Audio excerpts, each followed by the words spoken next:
Bencana datang tanpa pernah memilih waktu.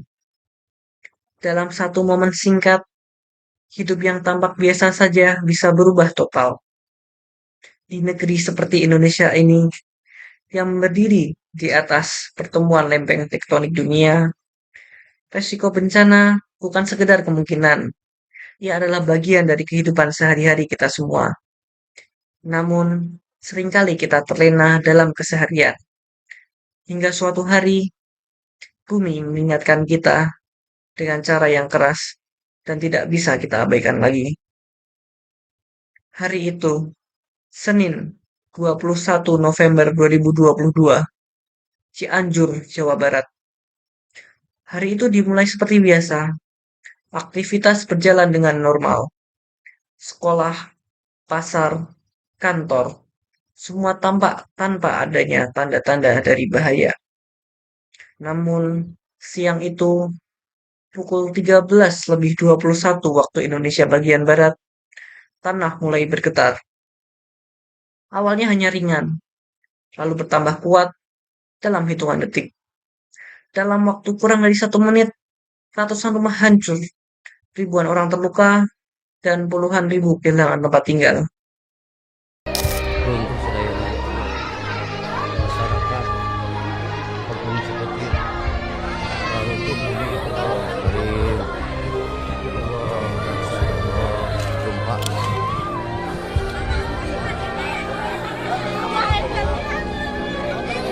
Udah kamar aku mana? Itu apa ya? Itu hancur semua rumah hancur semua.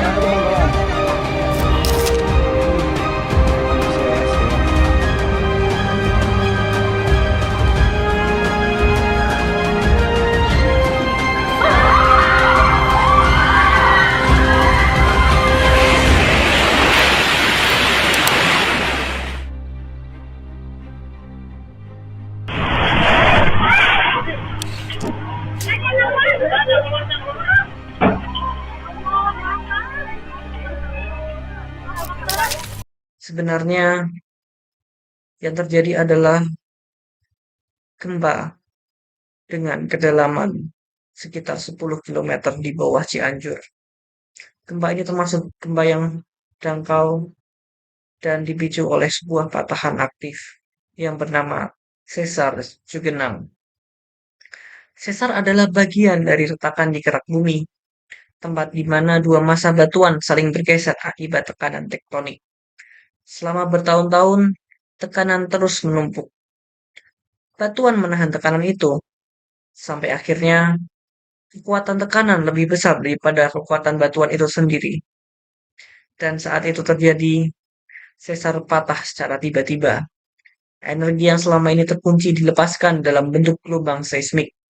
Dan inilah yang kita rasakan sebagai gempa bumi.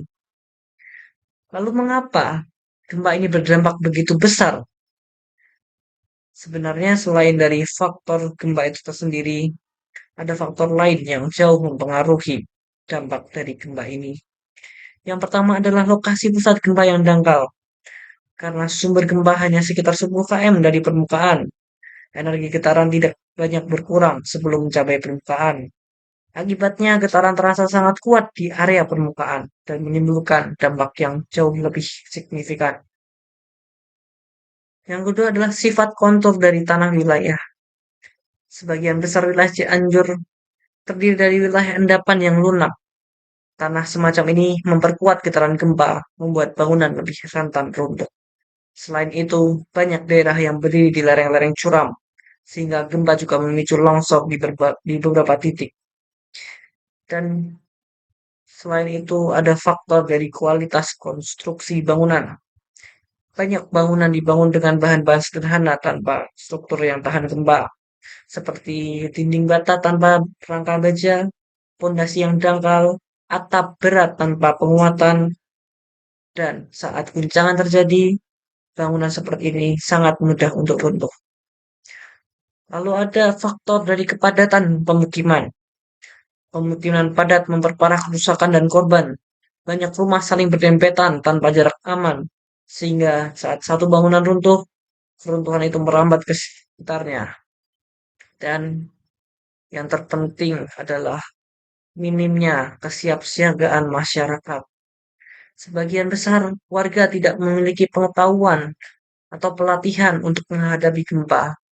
Saat guncangan terjadi, semua orang panik, tidak tahu harus berlindung di mana, tidak tahu harus berbuat apa, dan bagaimana cara menyelamatkan diri.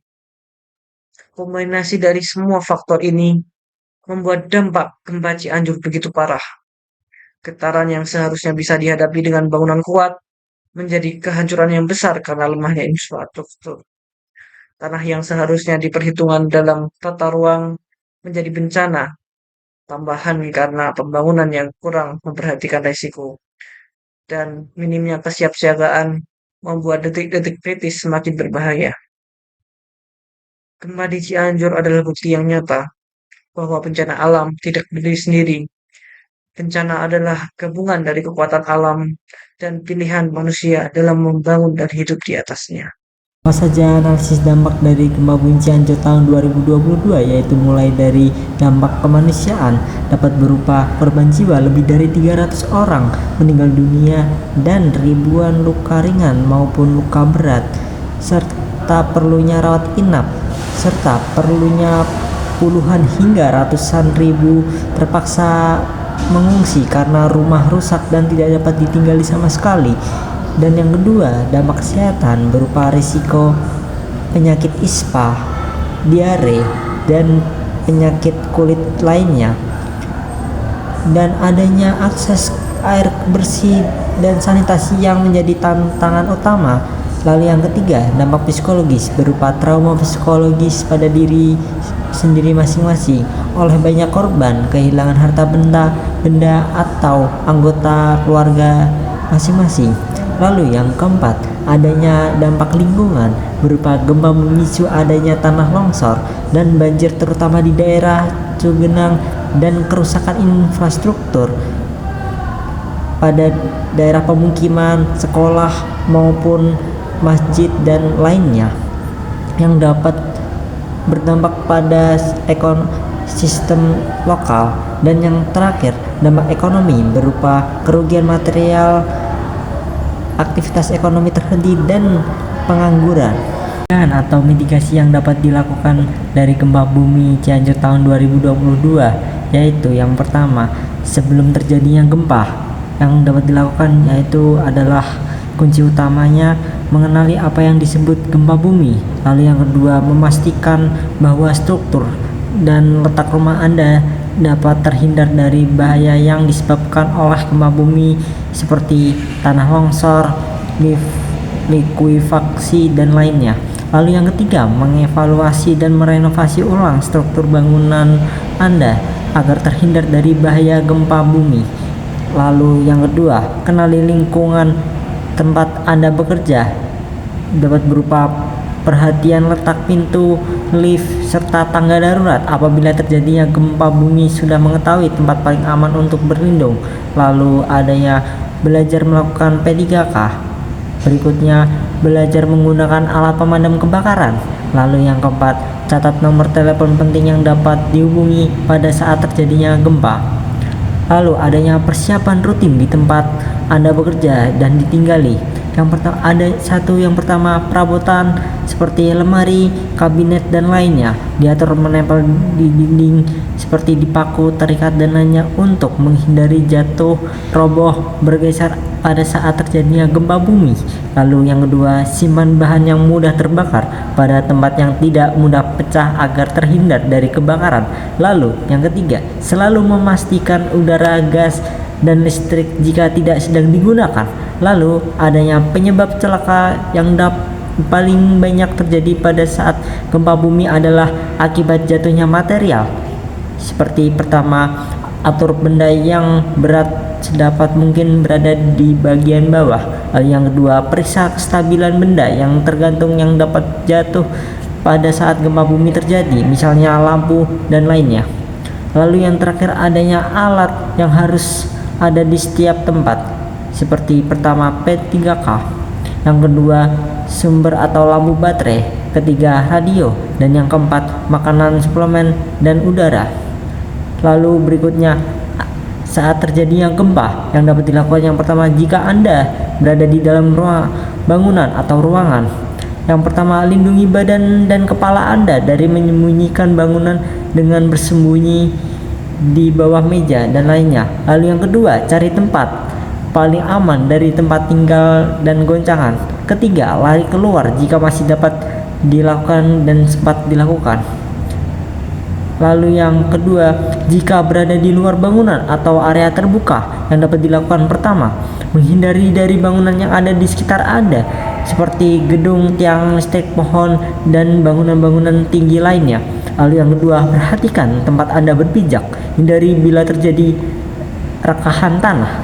Lalu yang ketiga atau C, jika Anda sedang mengendari mobil saat terjadinya gempa bumi, yang dapat dilakukan pertama, keluar, turun, dan menjauh dari mobil.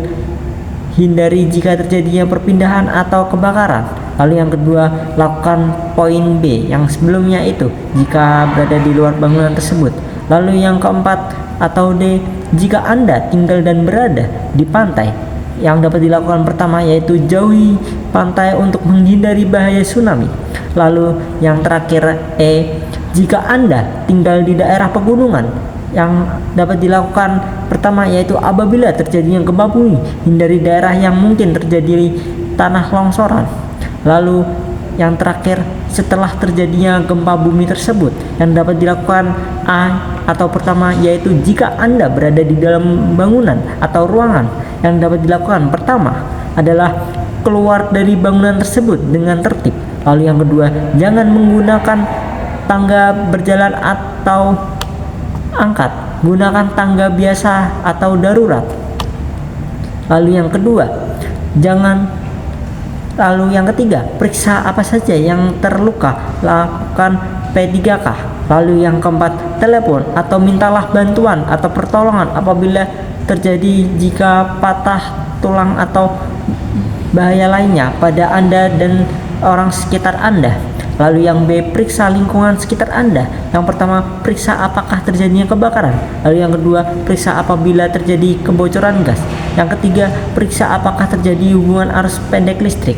Lalu yang keempat, periksa aliran dan pipa udara. Lalu yang kelima, periksa apakah ada hal-hal yang membahayakan seperti mematikan listrik, tidak menyalakan api, dan lainnya. Yang C, jangan memasuki bangunan yang sudah terkena gempa, yaitu pertama, karena kemungkinan masih terdapat. Yang pertama yaitu setelah terjadinya gempa, yang dapat dilakukan yang terpenting adalah yang diutamakan yaitu janganlah panik untuk pada diri sendiri. Utamakan keselamatan Anda saat terjadinya gempa maupun setelah terjadinya gempa, dan memintalah bantuan dan pertolongan di sekitar Anda yang terkait atau orang-orang penting. Lalu jangan lupa berdoa dan meminta pertolongan kepada Tuhan. Sekian, terima kasih.